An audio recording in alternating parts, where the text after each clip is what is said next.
Good evening and welcome to the next webinar in the series for the preparation for practice. Before we begin, the Rex and I would like to acknowledge the traditional owners of country throughout Australia and recognise their continuing connection to land, waters and community.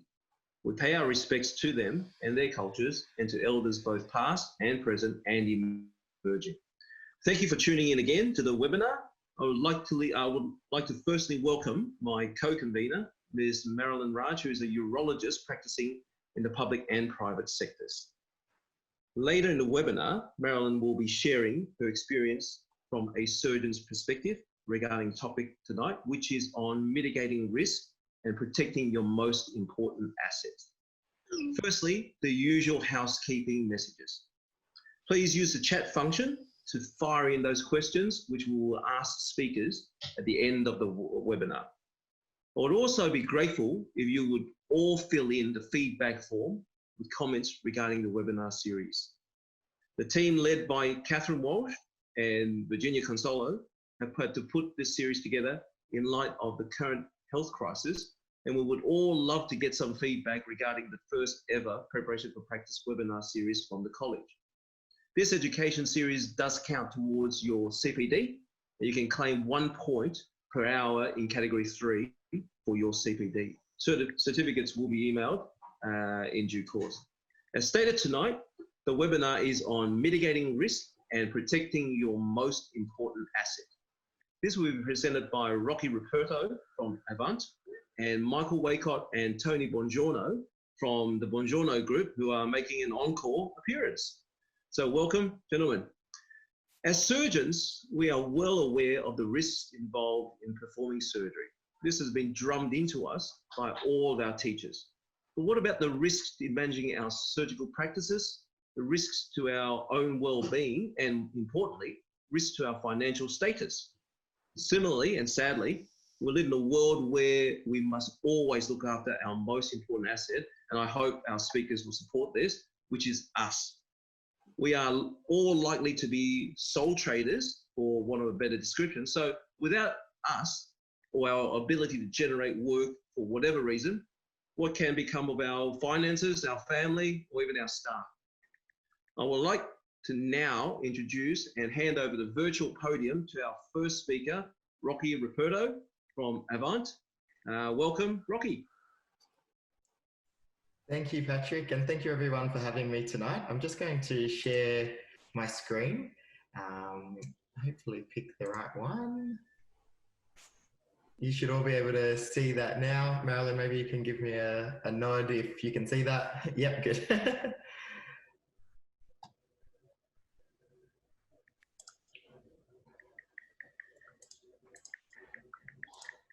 Sorry, I'm just trying to go to the next slide on it. Here we go. So thanks for tuning in tonight. I thought we could start off with some data about claims trends to help you add some context to tonight's conversation. The graph on the screen now is important to identify trends, to know where we've come from and where things are going.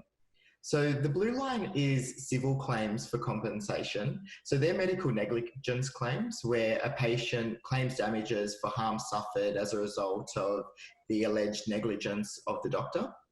The yellow line that you can see there is non-civil claims, and they're primarily professional conduct complaints before the regulator. So that is AHPRA, or in New South Wales, it's the HCCC, or the OHO in Queensland. And it also includes coronial inquests. And now the brown line is what we call at Avant legal expense claims, which are the other things that we cover. And they can include things like employment disputes, discrimination claims, Medicare disputes, or disputes with your training program or with your hospital. So there was a spike in civil claims in 2001, and this is when the tort law reforms came in. Now, these reforms reduced the ability of patients to sue for small claims and capped the damages that could be claimed on larger claims. Now, the tort reforms seem to have had their desired effect, because you see from the graph that the civil claims dropped off after this, although there has been a creeping increase coming in recently. Now, since that time, though, there's been a significant rise in professional conduct or disciplinary matters, so they're complaints to regulators. Now, this rise in complaints is reflected in the data from APRA. So I looked it up before this session tonight. And in FY19, APRA reported a 14.3% increase in complaints from the previous year, having received over 9,000 notifications and 12,000 notifications if you include the co-regulatory states of New South Wales and Queensland. And that's a 67% increase in complaints to regulators since 2013. Now, a similar thing is occurring internationally among medical regulators and also in Australia with other regulators. So I looked up the Office of the Australian Information Commissioner, which houses the Privacy Commissioner, and looked at their complaints. And they received over 3,300 complaints, which was a 12% increase in complaints in 2019 compared with the previous financial year. So from this graph, you can see that it's far more likely that doctors will be at the end of a professional conduct complaint than a medical negligence claim for compensation.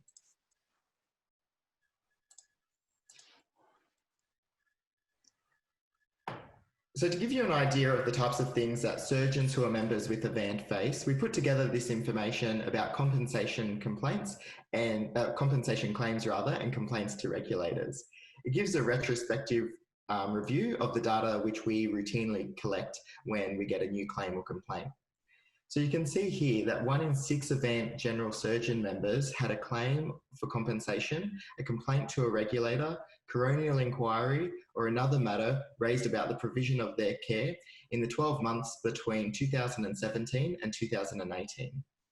Now, the pie chart in the centre of the slide illustrates the types of matters that our general surgeon members were involved with.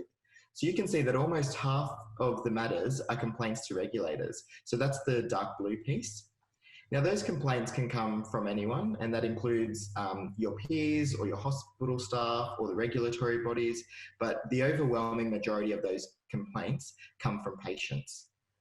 Now, the next biggest slice of the pie there is the greeny bit, and that's representative of the compensation complaints from patients. So that's where a patient demands compensation or sues a doctor. And the remainder of the pie comes from coronial matters, employment matters, and Medicare investigations.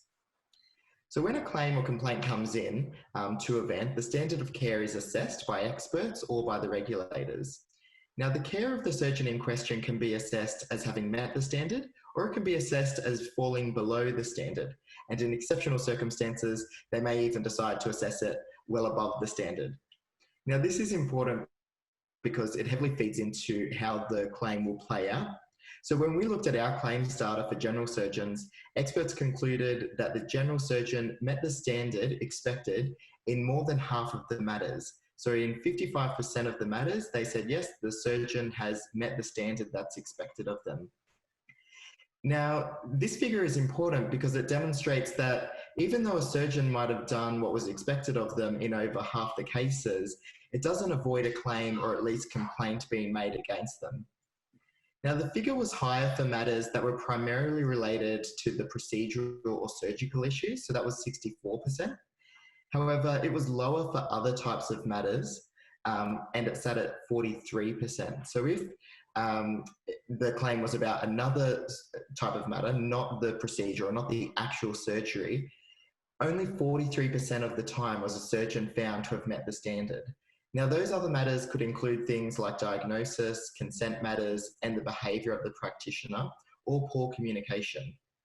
And that's why I think it's important for you guys to really concentrate on these other matters of care, because it would seem that where surgeons fall below the standard, it's not often about the surgery or the procedure, it's about those things that are peripheral to the care or the healthcare that you particularly provide.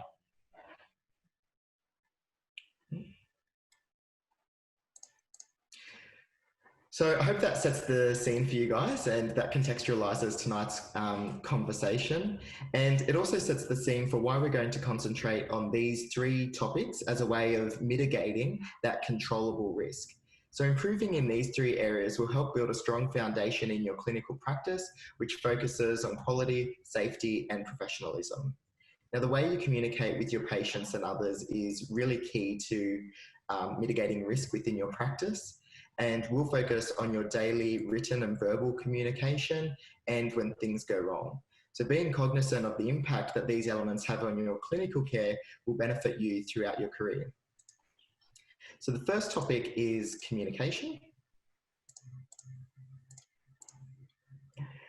So we've all heard of patient-centered care, and a major part of that is having that shared decision-making model of consent, but we're not going to talk about that tonight, but we do have a really good podcast on our website, and it's done by an orthopedic surgeon, and he gives his experiences in that shared decision-making model of consent, and I'd encourage you to listen to that because consent is also a big area for claims and complaints. So your communication style, though, generally should be patient-centered. Now, patients assess the quality of their care largely through the experiences of talking with their doctors. When patients feel that their doctors have listened carefully, understand their needs, and provide information in a clear way, they're most likely to be satisfied with the care. Now, Epstein and Street offer quite a helpful operational definition of patient-centered communication, which you can see up on the screen now. And I say that it's helpful because they provide steps. And I think when you develop a skill like communication, it can be a bit amorphous, and it is really, it's beneficial to concentrate on it in steps. So firstly, doctors are required to elicit and understand patients' perspectives, and that includes their concerns, their ideas, their expectations, their feelings, and their functionality. Now, what's important here is to let the patient do the talking and to employ active listening. Generally, by the time the patient comes to see a surgeon, they've got a story to tell and they're going to want to try to tell it. So it's important here to try not to interrupt your patients. I found some studies that suggested that doctors tend to interrupt a patient within 16 seconds of asking an open question.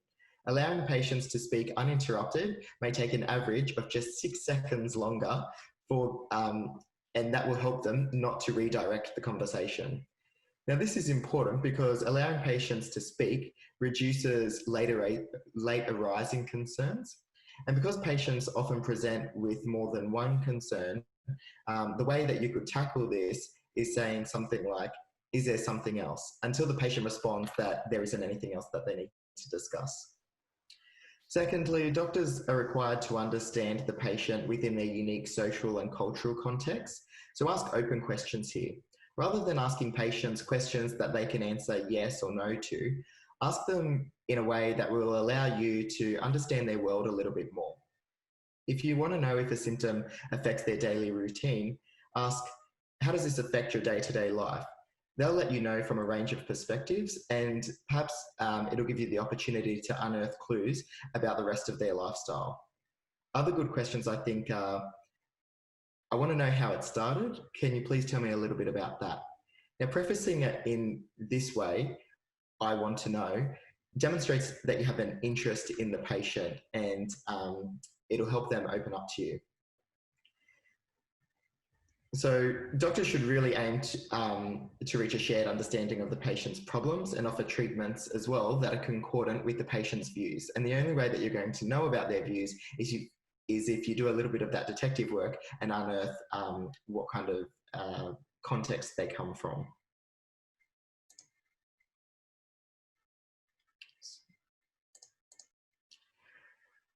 So we know that the available evidence indicates that patient satisfaction is strongly associated with communication behaviours that occur during that doctor-patient interaction, but there's also evidence that it can assist with patient recall, with their understanding, and with treatment adherence. And that's really the goal here. Communication that promotes better and healthier behaviours and outcomes, not just receiving that high score in a patient satisfaction survey, although it's good if you can to get both of those. So while we don't have time to do an entire communications course tonight, and I'm probably not equipped to give it to you as a lawyer, we've found that these consistent behaviours make for good communication. So the first one is to be uncomplicated in your communication. Having an agenda and setting out steps, these sorts of things can really help keep the conversation on track and on task, and it doesn't complicate things. Being specific, you don't want the patients to be left wondering, and things like a follow-up letter or a follow-up email to their referring doctor can often help them with this. Use some repetition. We know that that's an adult learning principle, and in order for things to sink in, we often have to hear them more than once and in a variety of ways for them really to settle in our minds. Minimize jargon. I think you'd be surprised at how much actually becomes part of your general vocabulary, which never really hits a patient's radar, especially when it comes to anatomy or disease or medicine. And check for the patient's understanding. And I think a good one here is to ask the patient to repeat back to you what you've discussed, as if they were telling their partner or their family or their friends, just so you can gauge how much they've understood.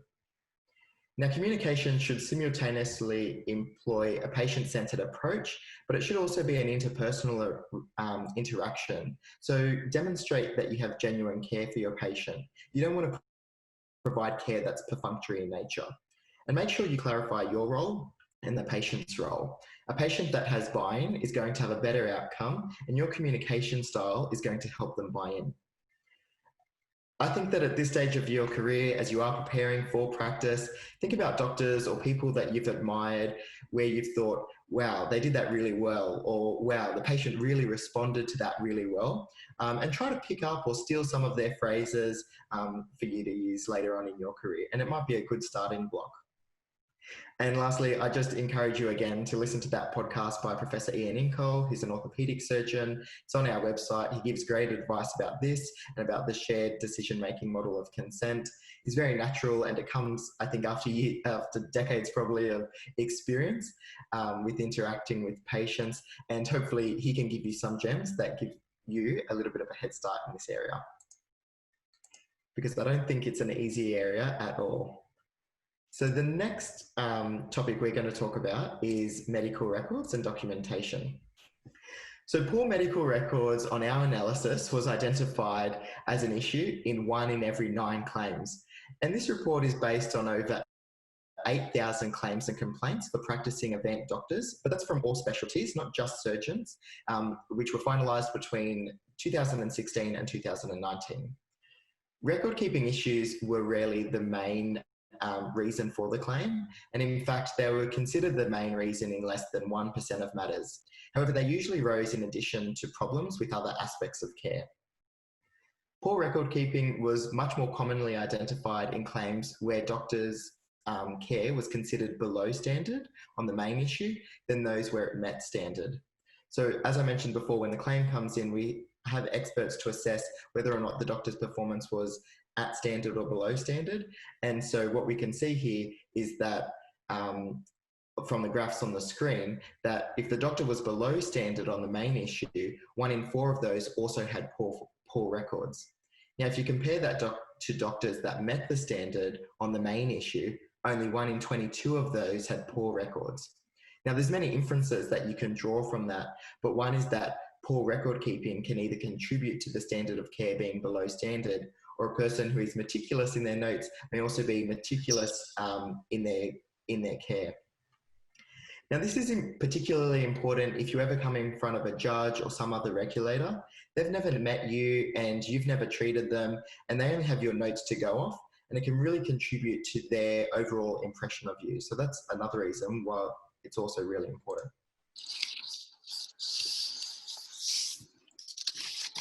Now, it can be difficult to know what makes the cut in medical records, and it's also easy to feel overwhelmed with all the other priorities that you have on your time.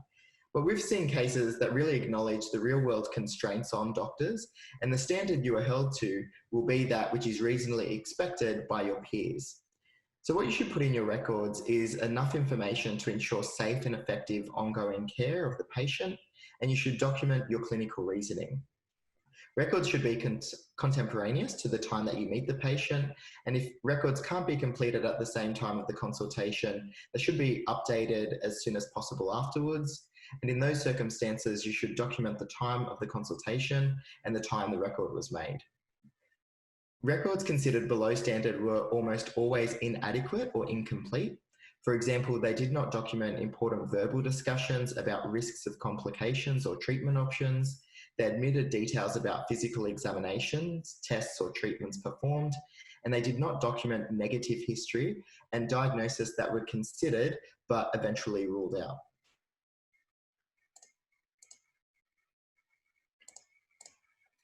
So the main reason that you should focus on medical records is to ensure safe and effective ongoing care of your patients. But if you need another reason, it's also much easier for us as lawyers to defend you. And we have this little mantra at Avant, and it goes something like this, that good notes equal a good defense, poor notes equal a poor defense, and that no notes are no defense at all. So the final topic tonight is open disclosure.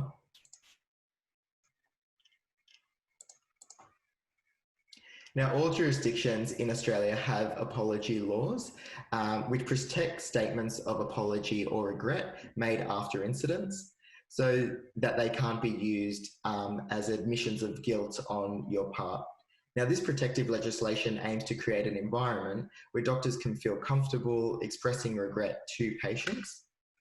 Open disclosure, it's important to remember, is a patient right. It's a core professional requirement and ethical obligation.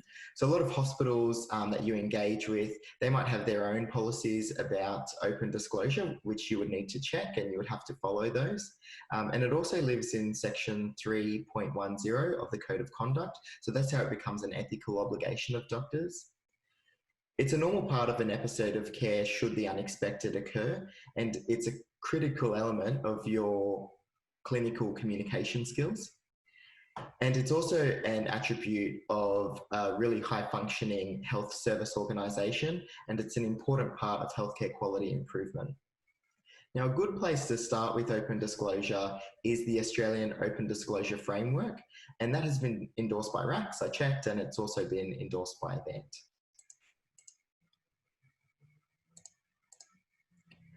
So our experience at Avant is that open disclosure is in itself rarely leads to claims for compensation. However, claims can arise when the process is not handled by experienced practitioners with first-hand knowledge of the incident, or when patients or their families receive a communication problem, perceive that a communication problem has occurred during the process. So I thought I'd include some tips tonight about how to handle those sorts of conversations. So it's important to start with an acknowledgement of what's happened. And then you have to move to the part that practitioners are particularly afraid of, or a lot of them find scary. Now, I'm here to tell you tonight that you don't have to be afraid of this part, and it's not scary, and that you are protected by law. However, the apology or the expression of regret is a really key component of open disclosure, and it's also the most sensitive. Saying sorry requires great care, and we always recommend that you definitely include the words "I'm sorry" or "we are sorry" when you deliver this part of the open disclosure conversation. Other information that should be included, as you can see up here on the screen now, is what has happened to the patient, what is going to happen to the patient, what is being done to prevent the same thing happening again, and that there's an understanding that you will maintain communication. Now, this is another key element to open disclosure. You don't want your patients to feel abandoned at all. And finally, what is the process of investigation and review of systems and improvement to improve patient safety in the future? They're all really important for patients to become aware of. Now, you should ensure that your patient is suitably fit to understand the information which is being conveyed. Practice the words you might use, and for junior doctors or for people who haven't done it before, always discuss it with a more experienced doctor who might be able to help you out.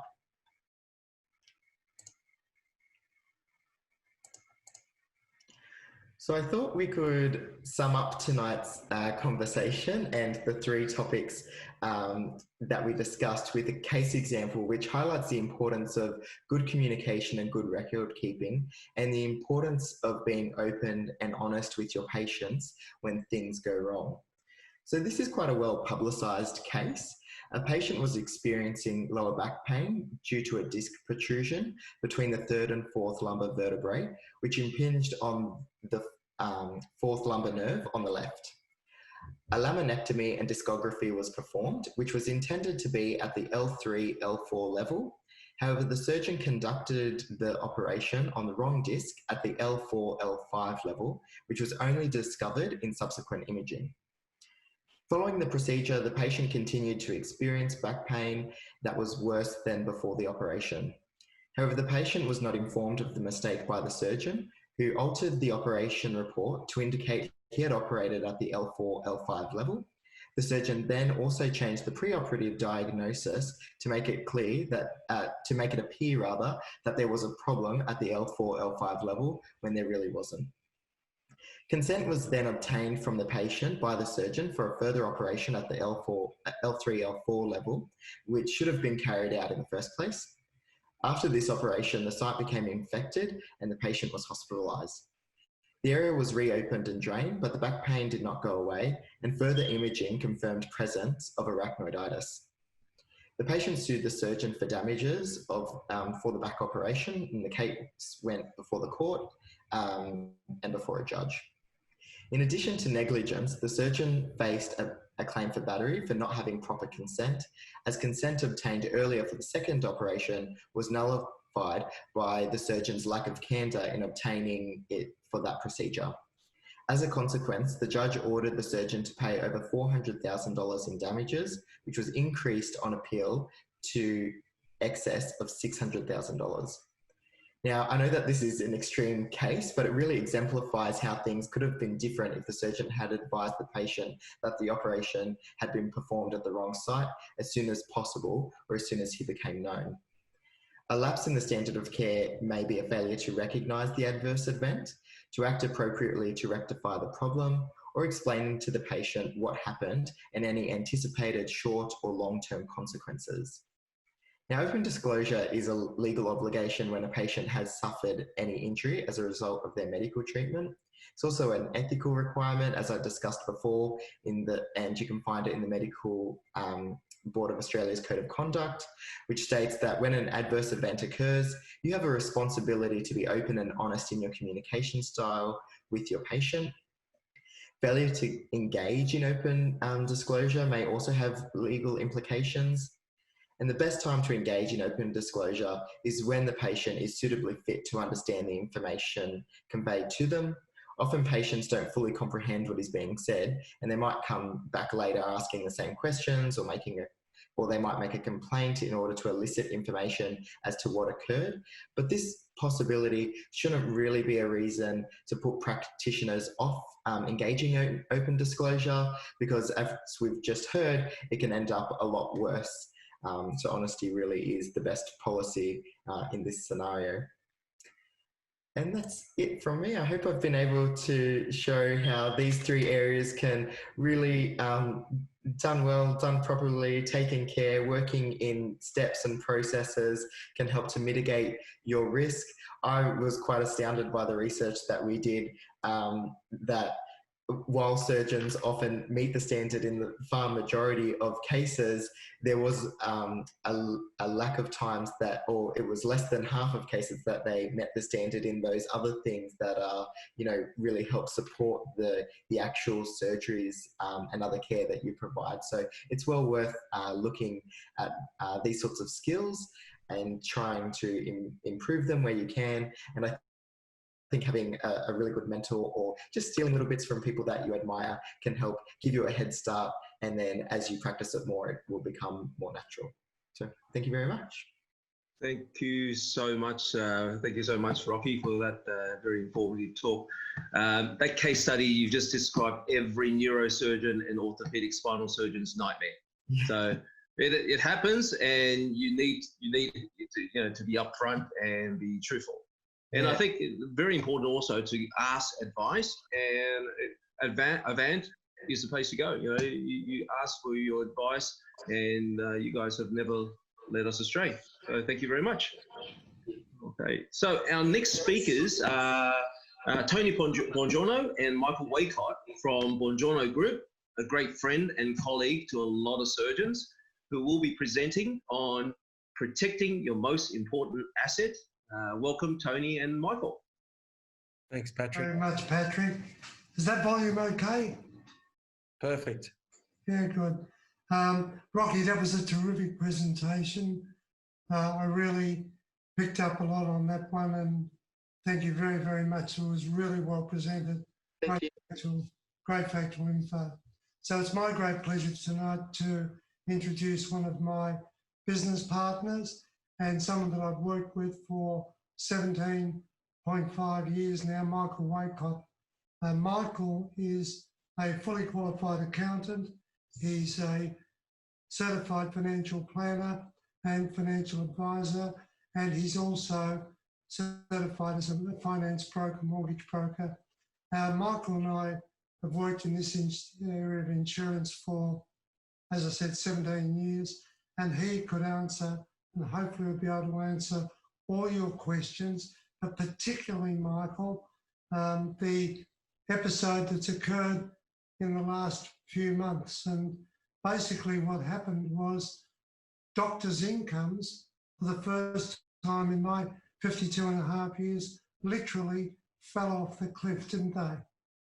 Yeah, absolutely. It was, I never thought, and I'm sure you never thought you'd see the day where you're consulting with your clients, orthopaedic surgeons, urologists, plastic surgeons, sitting opposite a computer screen because we can't meet face to face, and their private income has pretty much dropped to zero. Yes, well, so I think when we had our discussion a couple of weeks ago and we talked about this, when I was saying it's not dissimilar to the dozens and dozens and dozens of surgeons that we've had who have had health problems and had claims on income protection for anywhere from 3 months to the rest of their career. So take people through that as well, please. Yeah, absolutely. So, look, I think what COVID has taught us going through this period is that, just consulting with our clients and those that weren't able to qualify for JobKeeper because they had some form of salary through a public position or through a university through teaching or lecturing, they didn't qualify for any of the JobKeeper. And it really just, Tony and I consulting with our clients because they're not able to perform their elective surgeries in Cat 2 and 3 cases, made them really sick to their stomachs that they're unable to generate any income from private practice. So I guess that's probably a segue into topic tonight, which is risk insurance. And because a lot of our clients, or most of our clients in private practice have been through that situation, we entered a second lockdown and we wait to see what happens in private practice. We heard from Marilyn tonight that some of the hospitals have dropped back to 75%. What impact is that going to have on private? So, look, I guess the message, going through this COVID period for listeners tonight is that, if you find yourself unable to work, because you've been through this period already, unable to work through illness or injury, and you don't have any form of income protection that's coming through to supplement the income that you've lost, you know what that feeling's like. And we certainly don't want that for any one of our clients. So that's the segue for presentation tonight, guys. So thanks, Tony. I concur with Tony. Rocky, terrific presentation. Also just want to make mention and thank Catherine and Virginia for putting together another wonderful prep for practice for all the new fellows this year under trying circumstances. I certainly would love to be in front of you all at Spring Street, but unfortunately we can't. But full credit to Virginia and Catherine in putting together something that at least you can get something out of it online. So thank you very much, Virginia and Catherine, for putting that together. So I'll just share my screen and bring up the presentation. Go. Okay. So risk insurance comes in a number of different forms. So what I'm going to cover tonight is there's been a number of changes in the space. So I'll take you through, and conscious of time, but just quickly, the types of risk insurance that you're going to consider. And so Rocky spoke about medical indemnity cover through and experiences through Avant and various cases. So this is you as an individual, okay, protecting yourself.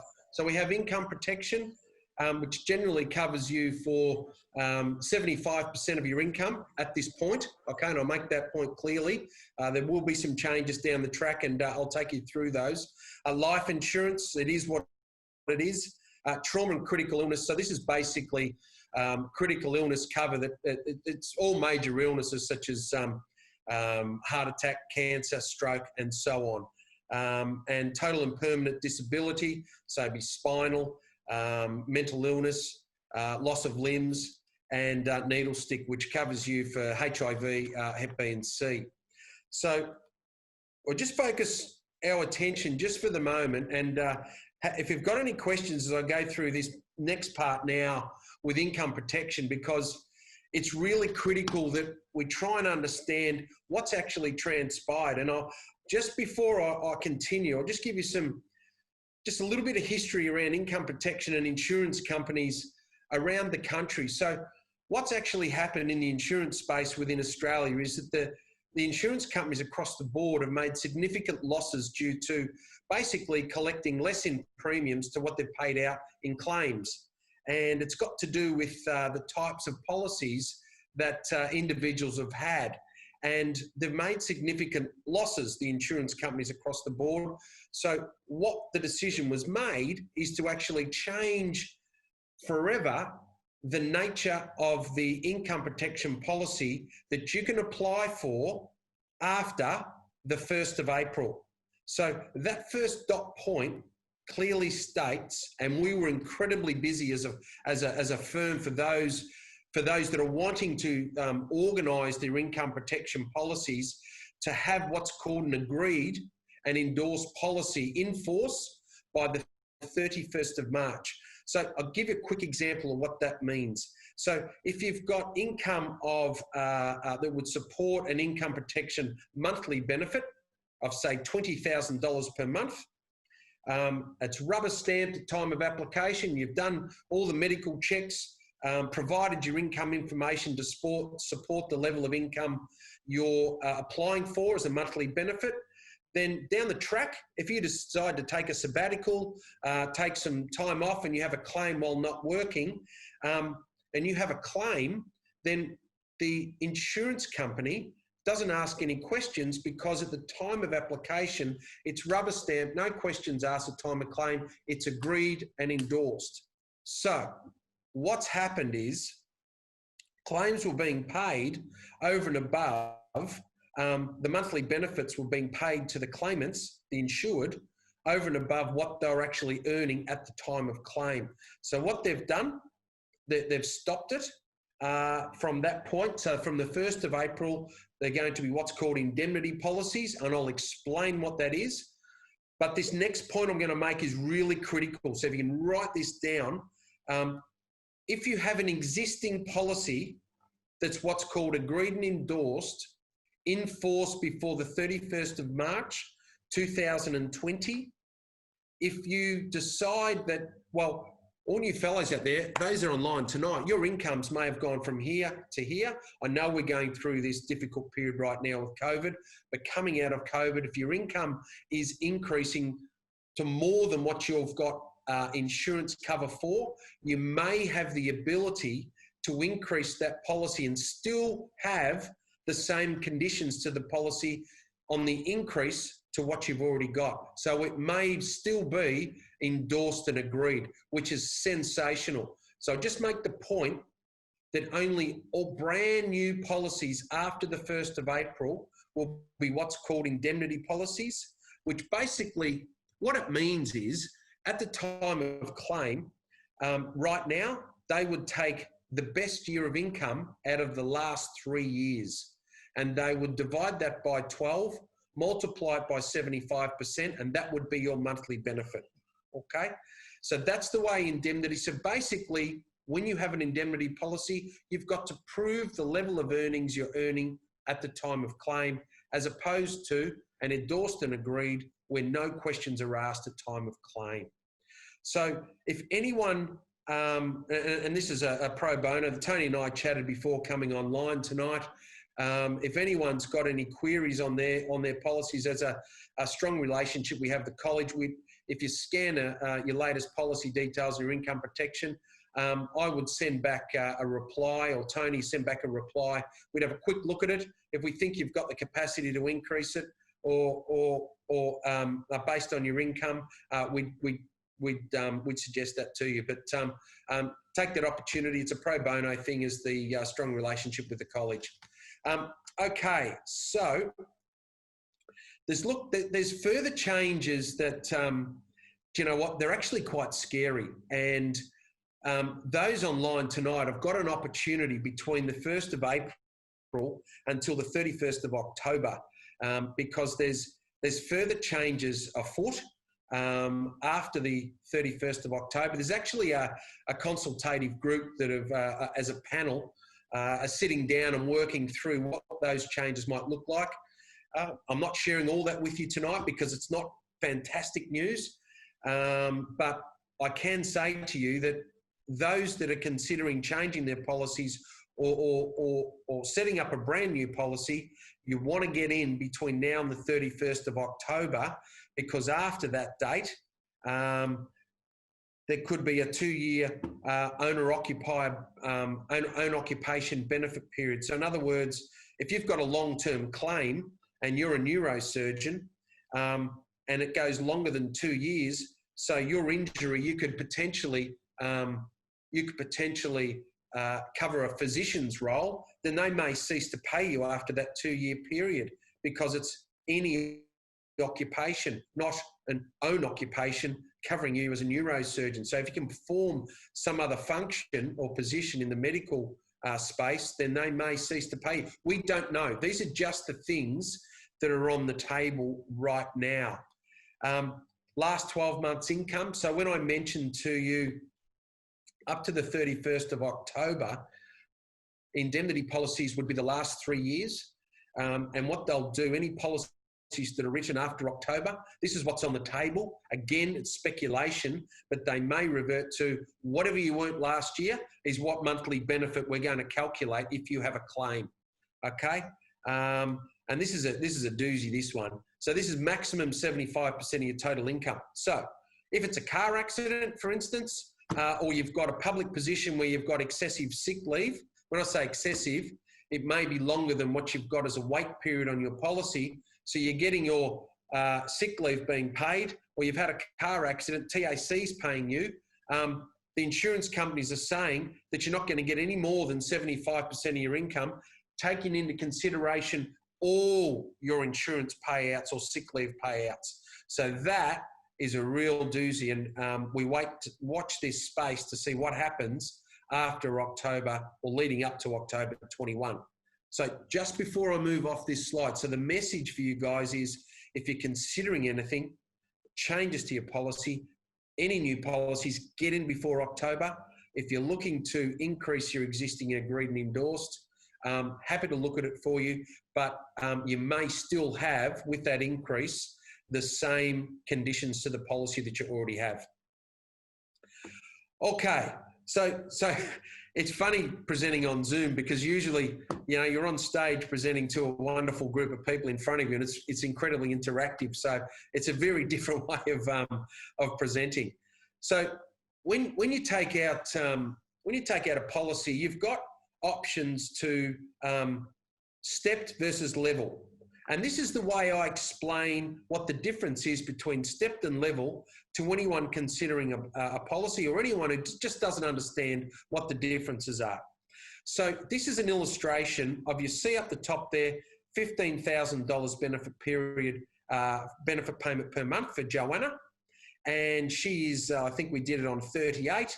So the benefit period up to the age of 70. So what that means is, if something was to happen to Joanna and she was unable to work ever again, perform her functions as a doctor, but live to the age of 70, she would receive her monthly benefit up to the age of 70, okay? Now, you'll see this red line here is what we call stepped. The blue line is what we call level. And if you write this down, the simple explanation for the difference between stepped and level, stepped is related to risk. When I say risk, risk is associated with how old you are.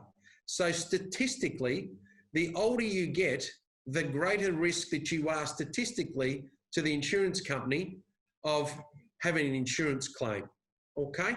Now, when it comes to level, level's linked to inflation. So it's in line with CPI. It goes up with inflation, your monthly benefit goes up, and the premium's in line with inflation. So you can see down the bottom, it might be cheaper at the start to take out a step premium, but in the long run, you're miles in front in terms of premium. All right, conscious of time, we're going to flip through these. So that's Joanna. This is Joe. You can see males have a steeper curve. So we're riskier than females in terms of premiums. So I'll just push on. This is just one of my business partner's clients. He decided it was a great idea to go skiing for the first time up in New South Wales. And this was 2 years ago. And this is the result of his trying out his snowboarding. So he was off work, I think, for about 3 months from memory, Tony. And so what happens is when you have an income protection policy with, say, a 30-day benefit period, you'll have what's attached to accident benefit. So having an accident benefit option, clearly this was an accident, he gets paid on day 3, okay? He doesn't have to wait 30 days and continues to receive his monthly benefit. So without that income coming in from his policy, his private practice had stopped while he was on claim.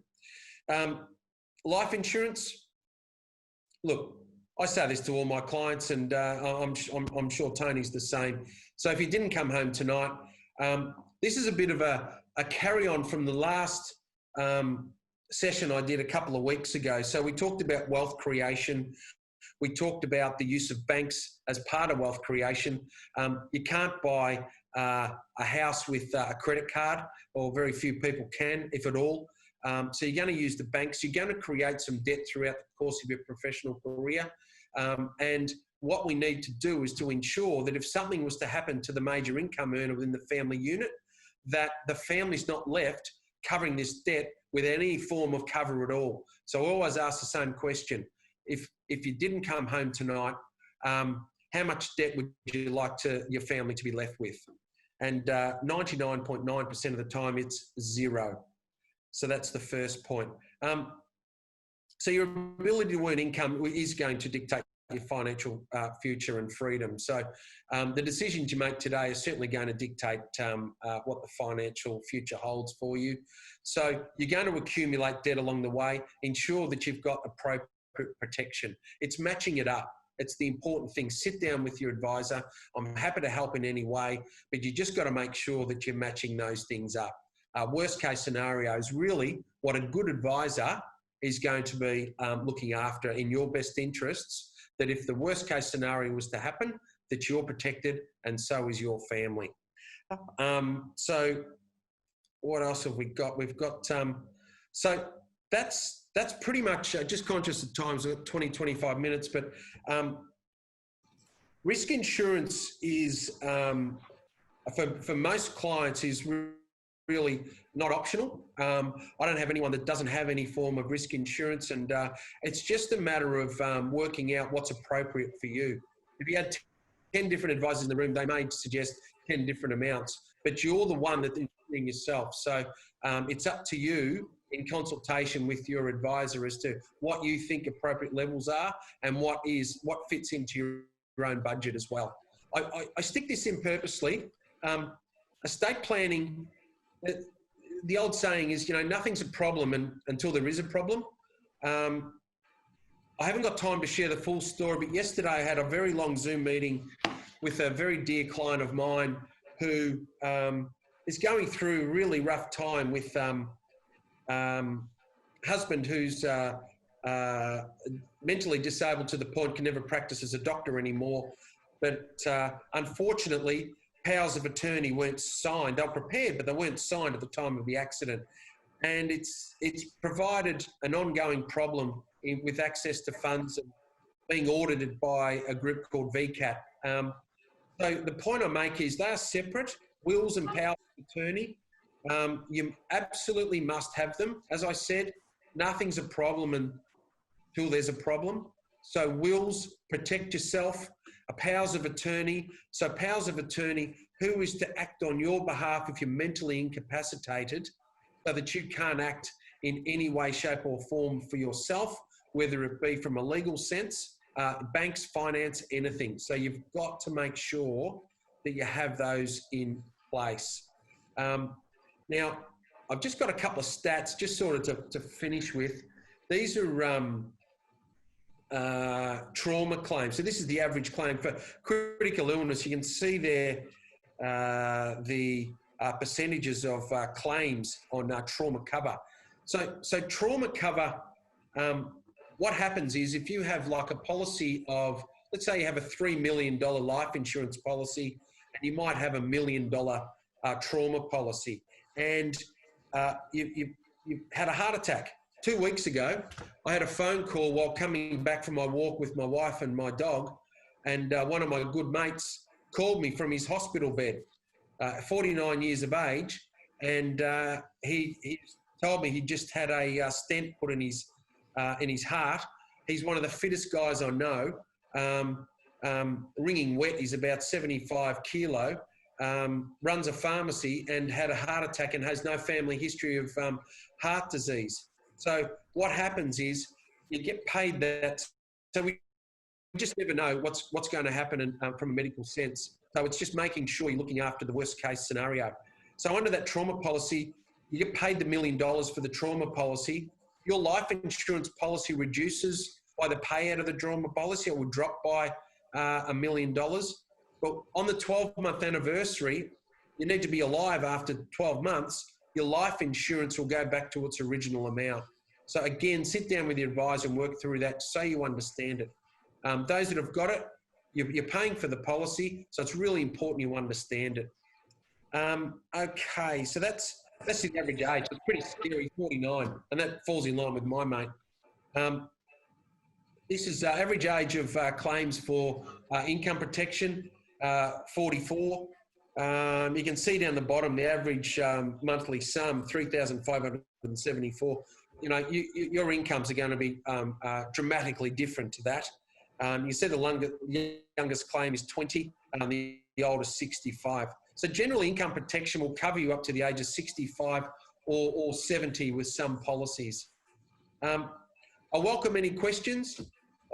We've sort of flown through that, but look, the important point that I make is at the start, going through this COVID period of incomes, and Tony rightly pointed out, you know, we're continually consulting with our clients about their drops in income, and everyone's got financial commitments to make.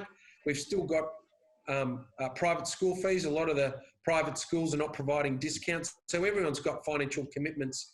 So it is an incredibly difficult period, but when it comes to injury and illness, we just need to ensure that you've got a backup plan and you've got some income coming in if that occasion arises, which is the worst case. So happy to take any questions. Here's our little disclosure statement, which I haven't focused on any particular case. We've all read that, good. So next, there's my contact details. And we've got lots of advisors in the office, and so welcome any calls or emails. So thank you very much. Thank you, Michael. Informative and educational as always, and very complex, very complex. Just a brief word about our speakers. The Buongiorno group of financial advisors and accountants really has been great friends, especially an aid to all surgical, medical and dental fields for well over 50 years. I'm not aging you, Tony, okay? I'm not aging you, just experience, okay? They've really looked after the financial well-being of everybody, medicos from students all the way to consultants alike. And there was so much sort of experience that you mentioned. I can't see anyone else being in a better position to guide us through these very difficult times. Given what Michael has just presented, much like COVID, these laws relating to the income protection, et cetera, it's like shifting goalposts. We as surgeons really don't have the time or the patience or the experience to deal with this. So really, please speak to somebody and go to your local Buongiorno group representative. As Michael said, they're ready to take your calls as you see fit. Okay? So thank you again to Tony and Michael, and especially again to Rocky. Great talks, and if you wouldn't mind just hanging around for some questions, that'll be really great. Before I invite my co-convener, Marilyn, to say a few words from a surgeon's perspective, it's clear that the common theme throughout all of our webinars is that we may be experts in our specific surgical fields, but a lot of contents that has been presented so far in the last 4 weeks is outside our scope of expertise. So when we don't know about something, please ask, just ask. So contact all the speakers that we've had so far, the excellent talks, but they've got a wealth of knowledge in their specific fields. So get advice from them. You just don't want to ever get anything like these topics wrong when you're beginning your career. So now I would like to introduce Ms. Marilyn Raj, my co-convener, to provide the surgeon's perspective. Marilyn. Thanks so much, Patrick. Our two speakers have been so comprehensive on the areas, but I just want to draw out a few of the pointers that they've made. And just to give you some perspective about how that's fitted in to my practice as a solo surgeon, you know, setting up a private practice. What Rocky highlighted about communication, I would just want to stress again about how important that is. It's really important that when you set up your private practice, that you first train your staff, because they're the front line. They take the calls for your patients from your patients. They're actually the people that are talking to the patients often about the fees, etc. If your staff are appropriately trained and they can deliver the news that you want them to deliver, you know, in an informed way, and that you've got the paperwork that you can give the patients in terms of information sheets to back up what you're talking about and help explain things a bit better, you will really cut down on the number of problems that patients will try and get back in contact with you about or try and complain to you about. So I think making sure your staff are well trained and that they deliver and behave in a way that you would want to be treated, and that's how they treat your patients, is really important. More complaints come from the way patients perceive they've been treated wrongly by staff within an office sometimes than because they're aggrieved by what the surgeon has said or done. The second thing is just be aware that, you know, we all make mistakes, and whether it be because we've omitted something that we've asked about in their history or whatever, it happens. I think it's really important to not get your ego too worked up about it, to actually acknowledge if you have made an omission. And as Rocky pointed out, there is actually a process for open disclosure. If you feel uncomfortable or that you lack confidence in being able to do that yourself, contact your MDO. The number of times I have made phone calls to the MDO, especially when I first started off, just to get their advice and just to have someone else with the expertise that I don't have in that area tell me, yep, what you're doing is actually fine. It's the right thing to do. It's the reassurance that really helps us to build our own practice and to build it, you know, using the tenets that a fellow of the College of RACs is meant to behave. So communication, I think, vital. The other thing is you should be aware about where practices can leave themselves open for, you know, problems, and that might be in the way they keep their records and that sort of thing. And you want to have a strategy that you feel is safe and sound and that sort of ticks all the boxes in terms of patient confidentiality, etc. The second talk, which was essentially about financial viability for you as a practitioner, is so important. And I have to tell you, I was so naive. You know, I thought that finding rooms and finding a secretary and sorting out how I was going to pay them was like the most important thing. And what I failed to realise is that if I didn't look after myself and make sure that all of my, financial side of things, and that I was protected if something was to happen, that how exposed everybody else who I was working with and who was working for me would be. So I would completely and 100% echo what Patrick has said. We are experts in surgery. We are not experts in financial planning or in financial, matters. Seek out the correct advice. Build a trusting relationship with the people that are going to give you that information. There is no point, swapping accounting firms every year. If you feel that you're not happy where you are, shop around. Give the new place a trial run for a period of time. See if you get along with the person or the people that that you're working with. And if you're not happy, don't stick around, move on. But don't just chop and change, because you're actually not looking out for yourself when you do that. And that's how, you miss things, and the laws are constantly changing. As Michael has alluded to, it's just been a couple of months. So I just feel that, having the right people give you the right advice is really important. Make sure that the people that you're giving you the advice have a good reputation for giving good advice. You want to align yourself with people who do things the right way, so that you don't have to worry about all of that stuff for the future. Thanks, Patrick. Yeah, totally agree. Find someone you work well with. A good name. Buongiorno is a good name. It says hello, doesn't it? Or something like that. Hello. Yeah, it's a good name. So stick with them.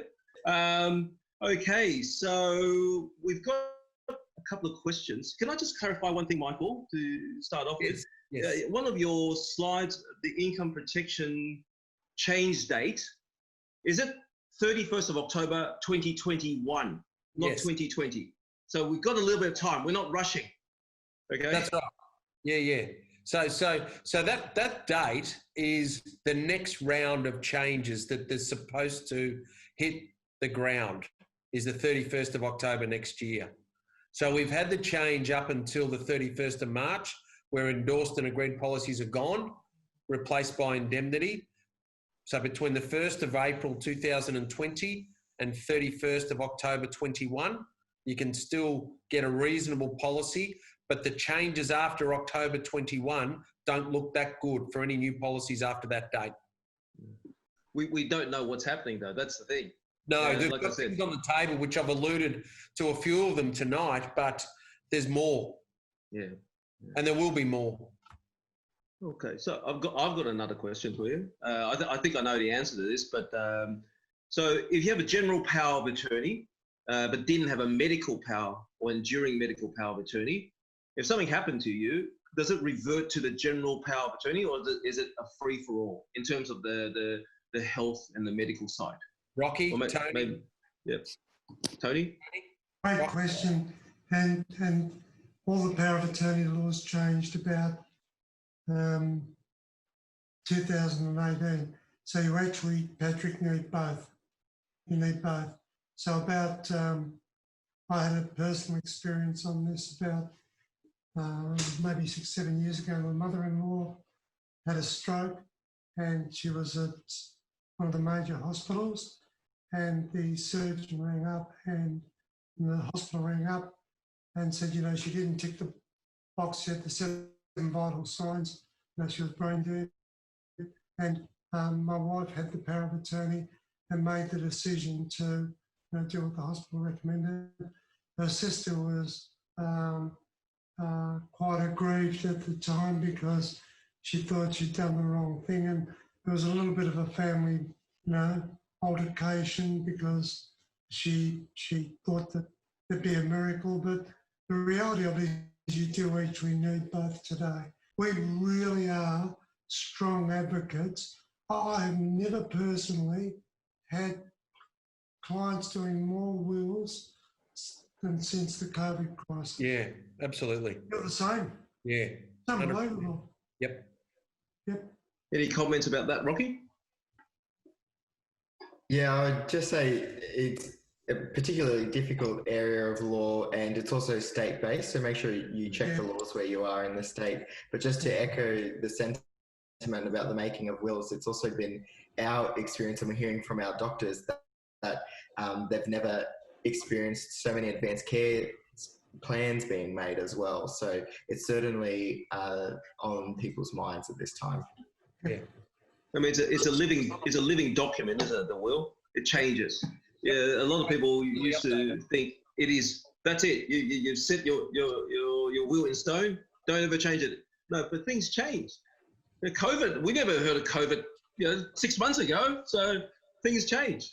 Yeah. Okay, so I've got one question for Rocky. So great talk. That first comment about letting patients talk. Yeah. It's great to let patients talk, but do you have any tricks to bring them back to the point? Because you have limited time to spend with each patient, and you give that 6 extra seconds. They'll take the 6 extra seconds and make it 6 minutes. So, is there any tricks that you get so that you don't upset them as well? Yeah, I think that's an important part, Patrick. You don't want to upset them, so you certainly want to legitimize their feelings.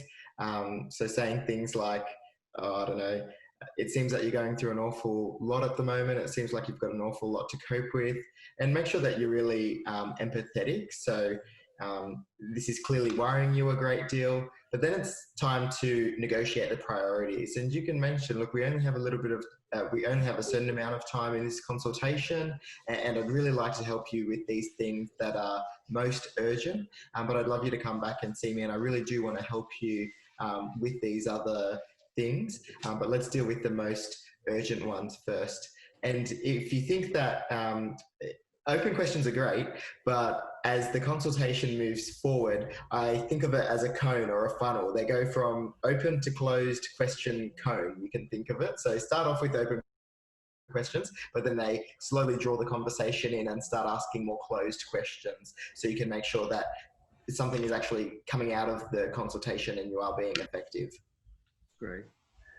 Okay, so thank you for all your talks. Really, really enjoyable, very insightful, and thank you for all the discussions. Now, to all the attendees, if you have any other questions, so please send them into the State Committee, and we'll forward them to Tony, Michael, and Rocky.